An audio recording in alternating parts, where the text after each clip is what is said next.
Hello friends, this is Adam with Movie Guy 365, and today I'm going to review the 4K edition of the animated feature, Abominable.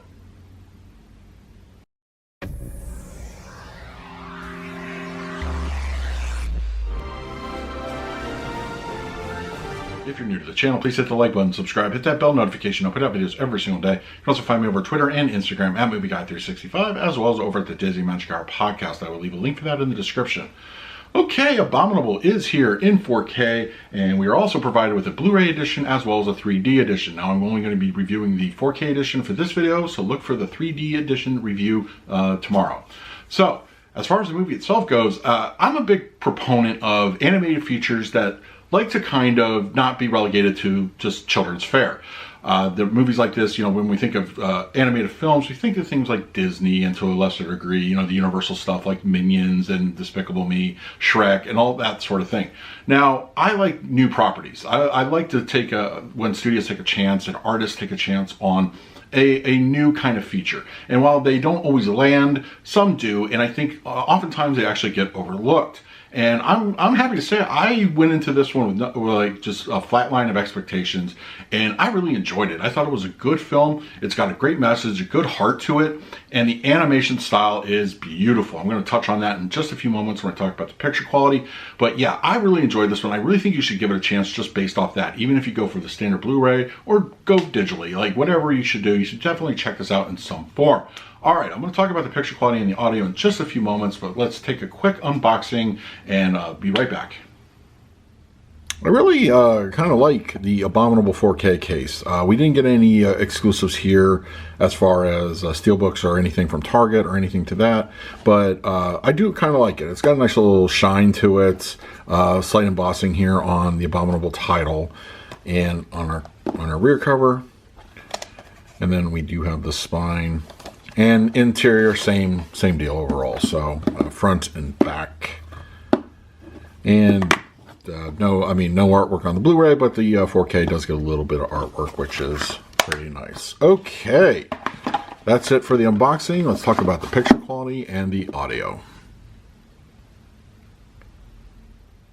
Abominable actually looks really, really nice in 4K. Now, this is not a true native 4K looking picture. It is upscaled.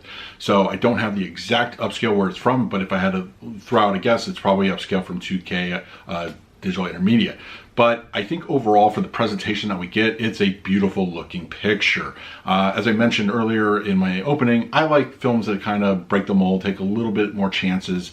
And I feel this one does a great job at as far as the animation style and how the filmmakers intended the film to look on home media.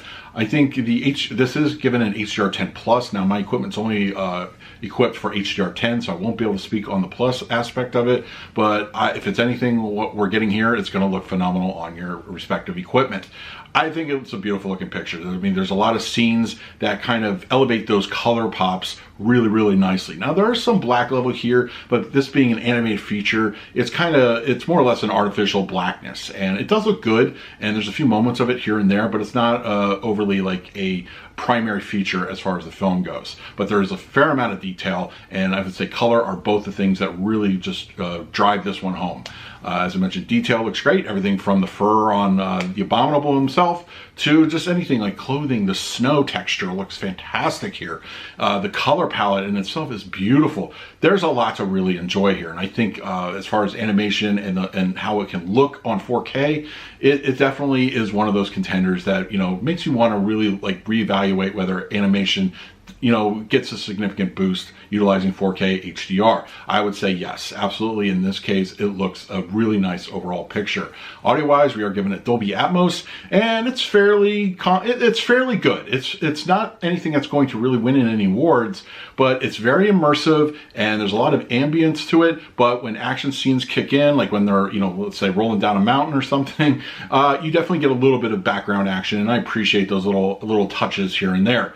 LFE kicks in on appropriate levels, not too aggressive. Front channels, I also believe, are really nice, they're appropriate, and there's a lot of front heavy kind of action, dialogue, all that stuff, I would say is the primary focus here, and as it really should be. So you definitely get a lot going on for your money as far as fronts go. Center channels are very, very clean, easy to understand, and the general action that's relegated to your two main fronts is good. It's really nice overall track.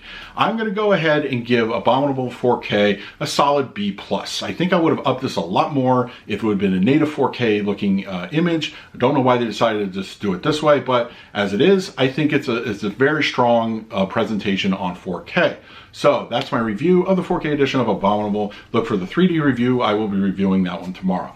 In the meantime, let me know in the comments below what you thought of the movie itself, and is it kind of like one of those that you'd like to see more of, or are you more typical what we usually get from Disney or Universal?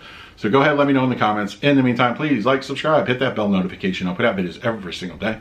So until next time, this is Adam with Movie Guy 365. I will see you at the movies.